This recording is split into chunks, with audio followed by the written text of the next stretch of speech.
തമിഴ്നാട് നിയമസഭാ തെരഞ്ഞെടുപ്പിൽ ഏറ്റവും വലിയ ഒറ്റകക്ഷിയായി മാറിയിട്ടും രാഷ്ട്രീയ തന്ത്രങ്ങളിലെ പരിചയക്കുറവ് നടൻ വിജയ്ക്കും അദ്ദേഹത്തിന്റെ പാർട്ടിയായ തമിഴക വെട്രി കഴകത്തിനും വലിയ തിരിച്ചടിയാകുന്നു.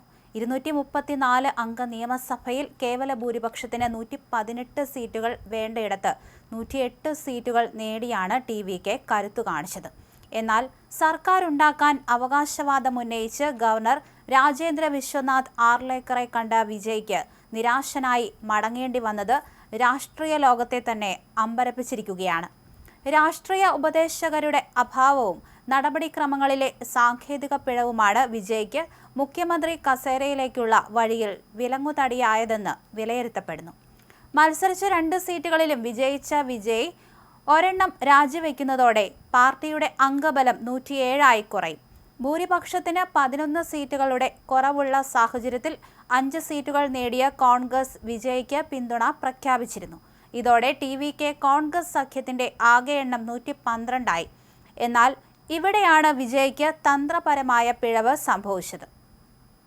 തൂക്കു മന്ത്രിസഭ നിലവിൽ വരുമ്പോൾ ഏറ്റവും വലിയ ഒറ്റകക്ഷിയുടെ നേതാവ് എന്ന നിലയിൽ സ്വന്തം പാർട്ടിയിലെ എം.എൽ.എമാരുടെ പിന്തുണയുള്ള കത്ത് മാത്രം നൽകിയിരുന്നുവെങ്കിൽ ഗവർണർക്ക് വിജയിയെ സർക്കാരുണ്ടാക്കാൻ ക്ഷണിക്കാമായിരുന്നു.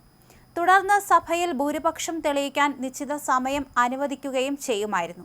എന്നാൽ തന്റെ കത്തിൽ കോൺഗ്രസ് എം.എൽ.എമാരുടെ ഒപ്പുകൂടി ഉൾപ്പെടുത്തിയതോടെ ഇതൊരു സഖ്യകക്ഷി ഭരണത്തിനുള്ള നീക്കമായി ഗവർണർ ഔദ്യോഗികമായി കണക്കാക്കി. ഒരു സഖ്യം സർക്കാരുണ്ടാക്കാൻ അവകാശവാദം ഉന്നയിക്കുമ്പോൾ സഭയിലെ പകുതിയിലധികം പേരുടെ പിന്തുണ അനിവാര്യമാണ്. വിജയ് ഹാജരാക്കിയ രേഖകളിൽ 112 പേരുടെ പിന്തുണ മാത്രമാണുള്ളത് എന്നതിനാൽ ഗവർണർ ഈ ആവശ്യം തള്ളുകയായിരുന്നു. രണ്ടാമതും ഗവർണറെ കണ്ടെങ്കിലും ഭൂരിപക്ഷം തെളിയിക്കാൻ ആവശ്യമായ മതിയായ രേഖകൾ ഹാജരാക്കാൻ വിജയ്ക്ക് സാധിച്ചില്ലെന്ന് രാജ്ഭവൻ വ്യക്തമാക്കി. മികച്ച രാഷ്ട്രീയ ഉപദേശകരുടെ അഭാവമാണ് വിജയ്ക്ക് വിനയായതെന്നാണ് രാഷ്ട്രീയ നിരീക്ഷകരുടെ പരിഹാസം. കേവലം സാങ്കേതികമായ ഈ പിഴവ് വരുത്തിയില്ലായിരുന്നുവെങ്കിൽ വിജയ് ഇതിനോടകം തന്നെ തമിഴ്നാടിന്റെ മുഖ്യമന്ത്രിയായി സത്യപ്രതിജ്ഞ ചെയ്യുമായിരുന്നു.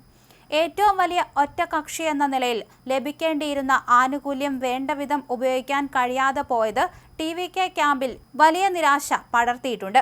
തമിഴ് രാഷ്ട്രീയം ഇപ്പോൾ അനിശ്ചിതാവസ്ഥയുടെയും ആകാംക്ഷയുടെയും മുനയിലാണ് നിൽക്കുന്നത്.